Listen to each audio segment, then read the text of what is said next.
One of the things that happened in my life, I was flooded with negatives. You know, you're poor, you know, you're not really that bright. My mom, after she became saved, something happened in church that made my memory sharp. My mama made me go to church every day, and those old mothers would come there and pray over me. And then I would ease up. They said, no, son, you gotta pray. These are dark and evil days. So I would be afraid not to listen. That went from the church to the classroom. While I was learning the foundations, I still had the memory, so I started skipping grades. It was something that happened, which I understand this to be consecration in the church where those old mothers became concentration in the classroom. Well, one of the most important things that I realized is this: I came the wrong way, but I am the right result. I'll say that every person alive, God sovereignly decided they would be alive.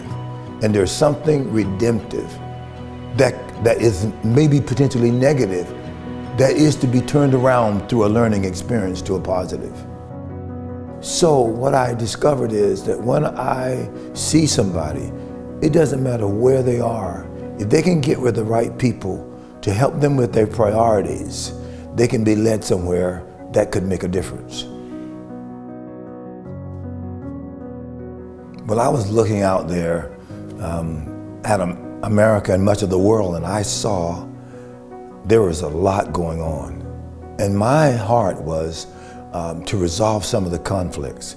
And that time, even then, there was unrest. And we had a campus movement that was reaching out to the historically black college campuses to say we need emerging leaders to rise up and to try to get involved, not just be the problem, but be the solution. And so we established this organization called New Generations Campus Ministry. Somebody from James Dobson's office saw me on an interview on the 700 Club with this co-host named Sheila Walsh. And then Coach McCartney, who founded Promise Keepers, said, we need a black man involved with us in this. This shouldn't be just America's not all white. Where can we find a black man that doesn't have something that he's trying to get back at America for, but could talk about it with a balanced perspective? And then this woman, Luann Crane, who was there with James Dobson, said, I saw this interview with this guy, Wellington Boone, on 700 Club.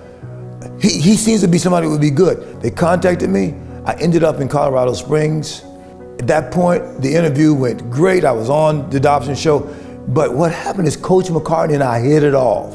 And from that point on, he said, I'd love to have you be involved. You see, that's what it means to be a slave of God. Until we move in an opposite lifestyle, until we act different than the world, then the world is not turned on by our calling ourselves Christians. You see, even though my skin color happens to be black, my heart, listen to this, is not a color, it's the kingdom. You see, I represent Jesus more than my culture, and I'm called to be like him.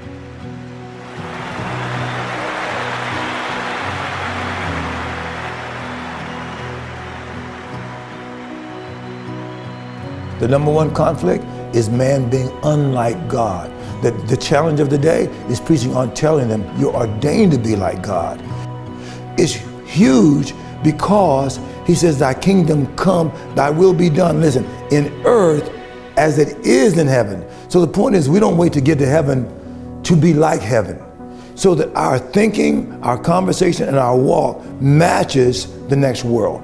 Because this life is a prerequisite and a training for a people who are going to live forever.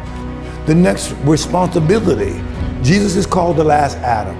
The first Adam, look what he says to him. Be fruitful, multiply, replenish the earth, subdue it. This is Genesis 1:28. One man and his family, his progeny, he makes the woman, unity of the marriage bed, makes children.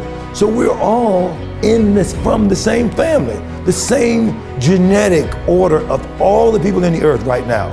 Acts 17:26 says we're all of one blood. He's talking about Adam. Now here's the point. The first Adam populated the earth. Christ comes in 1 Corinthians 15 as the last Adam.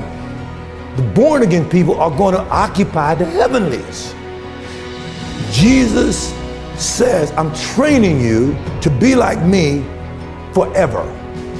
And based on what you let me do in you is going to determine your responsibility in the next world. So therefore my behavior now has to match my destination then. 1 Peter 1:23, being born again, not of corruptible seed, but incorruptible seed by the word of God.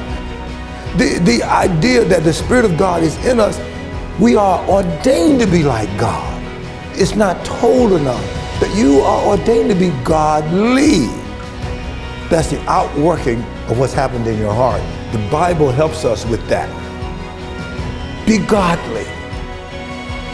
I want the Lord to say to me in that day, these words, well done, thou good and faithful servant.